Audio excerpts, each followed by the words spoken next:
Well, we're back in the garage. It is a beautiful, beautiful 80-some degree day today. And the Daytona is still here. Long story short, I got held over at work yesterday for a little bit and didn't get really time once. So basically, as soon as I get home, I have to change and get in the truck and go because the yard closes and it takes, 15 minutes to get there or whatever. So anyways, I didn't get time yesterday. I have a customer on their way today. So I'm not going to have time today. So it'll either be tomorrow or Friday. Meanwhile, this is how quickly this garage. So obviously I had it cleaned out enough to get this car in and the Daytona out. But then the wheels and tires from the Daytona, the K-member, that's sold.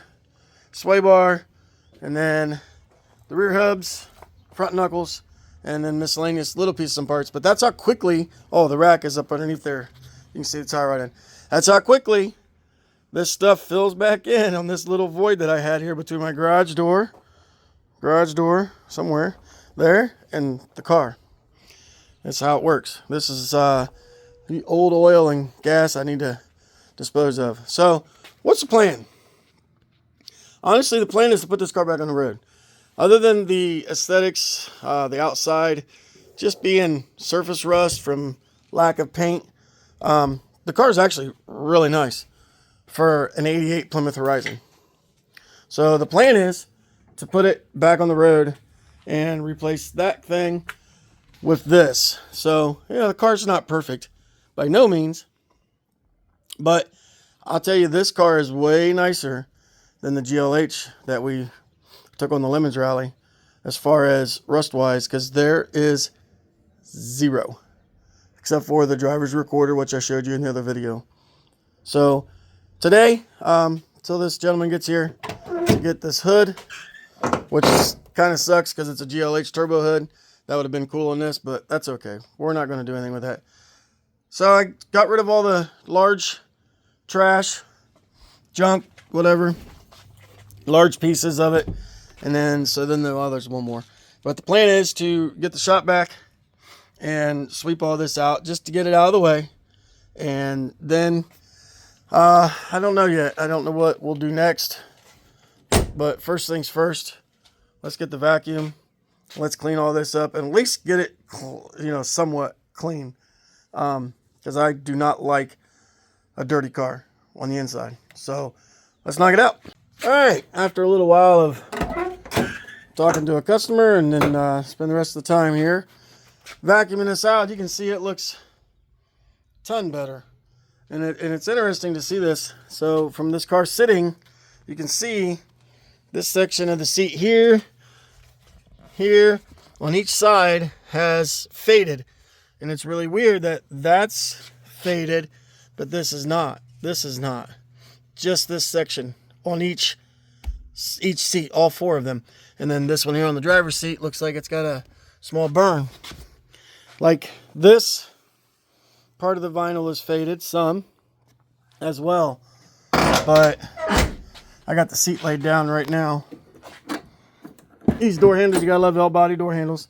But you can see it cleaned up fairly nice. This is still, it's like got a powdery, I don't know, from just years of sitting probably. But this is the cool part of this car. That's the spare tire well. And the majority of these spare tire wells in these cars are just rotted. They lay water here. You can see it's got a tiny little bit, nothing major. But they lay water right here. And then it just, naturally just sits there and eventually causes rust. But the paint on this thing is just phenomenal. Of course, it's all hidden. Paint in the inside is phenomenal. The outside, obviously, we know not so much. Another cool little tidbit is this is really faded, but from where that cover was sitting over this part looks, brand new. So it's kind of leading me to think that this is actually probably a 46,000 original mile car that just got parked and left to sit. And the sun just, mistreated everything. The sun is not kind on these cars. These cheap plastics, they just sit. You can see, here, the top of the door panel is faded. The armrest is a different red, but I think that was factory. I think that's how they came. But the top of the dash, the middle part on the top of the dash is faded.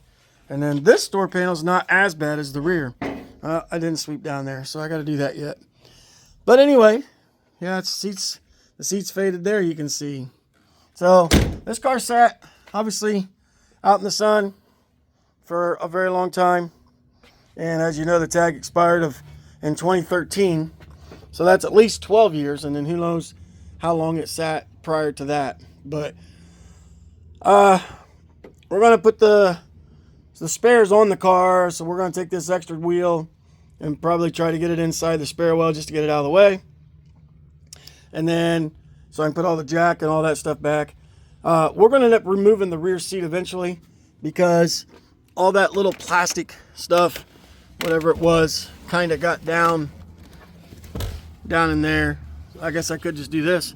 Yeah, we'll just do that, and I'll vacuum all that out as much as I can. But I'll probably still pull the rear seat anyways, because it seems like that stuff is just like confetti, and it is everywhere. So we're going to get the rear end up in the air and get it sitting on some jack stands so it's easier to get underneath here and try to determine why the fuel pump is leaking, and then go from there. All right, you can see it's got a new pump that he installed, and it is wet right here at the bottom where that goes in. But the problem I have is it's also wet way up here. And so what was happening was he was putting a little bit of gas in it so I could try to hear it run while we were picking it up. And as soon as he was pouring it in, it was coming right back out. Well, the fuel filler neck is clear on the back and the center. So I don't know. I'm going to take this lock ring off and look at this and make sure he's got it on there right, and the seal itself isn't bad. But the plan is, it looks like he replaced these hoses, which is good, and he did use the proper clamps, which is good. But we'll change the fuel filter while it's apart. And he also, I know that the brake lines, as you can see, well, these are fuel lines, they're crunchy all the way up in here. I may end up running new fuel lines on it too, but maybe not right away. Maybe after I drive it for a while, just so we can, determine how the car runs and drives. The brake lines are all on the other side. But he said something about one of the bleeders is broke, and I don't know exactly where. And now that I'm laying under here, I can look, and the tank is actually wet, clear on the driver's side as well. It's hard to see in the video, but from this, you see this clear line. This clear line, if I can get my finger to cooperate.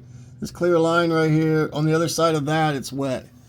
But the bottom of this car is just phenomenal at, how clean it actually is. I mean, yeah, it's got some scaling, some surface rust, but there are no holes that I can find. Now, I haven't been underneath it, and used a pick or whatnot. I'm just looking at it visually. So, but let's get this apart here to start with, because this has got to come apart no matter what. And we'll see if we can figure out maybe the seal is bad, maybe it doesn't seat it right, or something like that. And we'll go from there.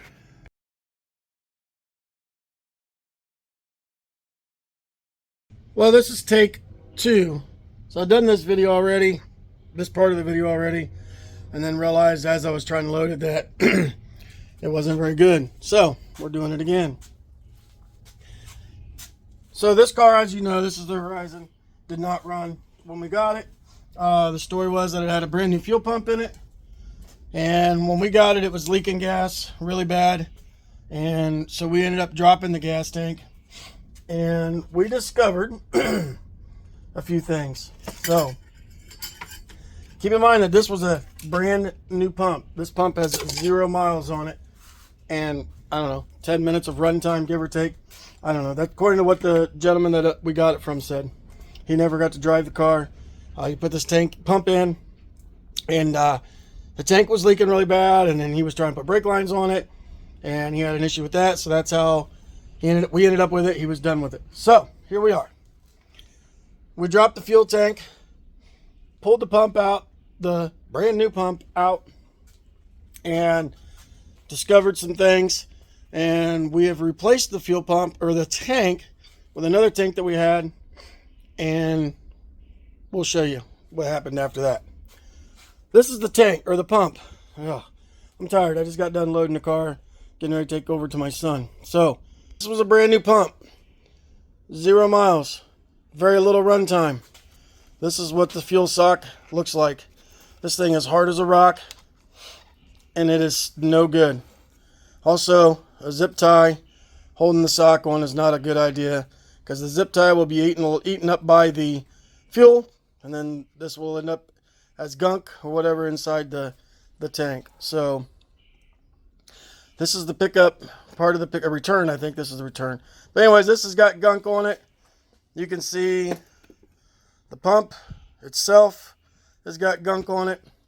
The sitting unit, the float level sitting unit, and then there's also some stuff up in here. So we're not going to get rid of this pump. This pump, like I said, is brand new and it still works, but it was just nasty. And I'll show you why it was nasty. This is why it takes a little bit of extra time to drop the tank, but to do things right, this should have been done, you know, way before we ever got to this point, because this car would have been probably back on the road years, you know, long before this. But this is the tank that we pulled out of the car. I had to grab a light, but you can see all the rust and all the buildup all the way down to the bottom of the tank. And then there is also stuff that was just falling out and crumbling. This is the bottom side of the tank. You can see right there where it had been leaking, but then it also had been leaking on this side. So this tank is junk. This tank is going in a car across the scale here eventually. So we changed the tank, replaced the fuel lines, because the fuel lines were newer, except for the one, which, okay. I put all, you know, we reused the fuel line, the rubber lines, but I replaced the one that wasn't replaced originally, put a brand new fuel filter on it, because unfortunately I've thrown it away. But the old fuel filter that was on it, when you tipped it over, rust just came running out of it. So brand new fuel filter, and it's back together. So let's see what it does. Got all this stuff in the way. I was not planning on making a video this morning, so I apologize for all of that. So we are in the car, and let's see what it does. Let's see if it'll start. Of course, it's not going to start. Why won't it start? There it goes. So, well, we got a squealer. This is going to get all new belts. Normally it goes away after a few seconds. This time it is not. What do you do? So, anyway. Sheesh, that's loud. There it goes. So anyways, the car sits here and runs really well. It's quiet. It doesn't smoke. Doesn't make any abnormal noises. I haven't put it in gear because it's on jack stands, no rear wheels. But I think it's going to be an alright car. The headlights work. The highs and lows. Turn signals work. Don't check the wipers because they are trash. Plus my bag is on there. The wipers are trash. So we're not going to turn them on because we don't want to scratch up the windshield any more than it may already be. The radio turns on. Blurry for some reason. I've been having issues with my phone since it had an update lately. So, but it does not change from AM to FM. So we'll have to put another radio in it. This little light does shine. Ashtray is pretty clean. But anyway, I wanted to get out here and do this video before this weekend starts to get hectic here in a few hours. It's going to be a busy weekend. I got a child that's graduating high school. So the party's tonight and graduation is tomorrow. This dome light definitely works. So, oh, all the dash lights are working. She's glowing like a Christmas tree. You can see all that. That's pretty cool. So anyway, it's alive. It does run, as you heard. So the plan now is to get it out of the garage. Get it back on its legs. It is back on its wheels. Sorry, I'm so flabbergasted. The passenger side, we replaced the wheel bearings, repacked the wheel bearings.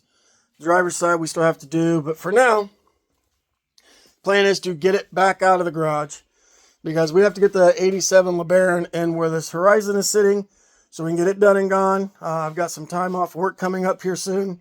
So I'm hoping to get a lot of this stuff done in that time frame because Carlisle is coming. Carlisle will be here. It's already approaching the end of May. So we have about 5-6 weeks to be ready to go. And I am nowhere near being ready to go. I still have large parts that I want to try to get sold, pre-sold. I don't like taking a bunch of large stuff out there because if it doesn't sell, then you got to pack it back up and bring it all the way back. So we try to do a pre-sale on that to get stuff, you know. I don't expect full payment when you agree to buy. A deposit is good.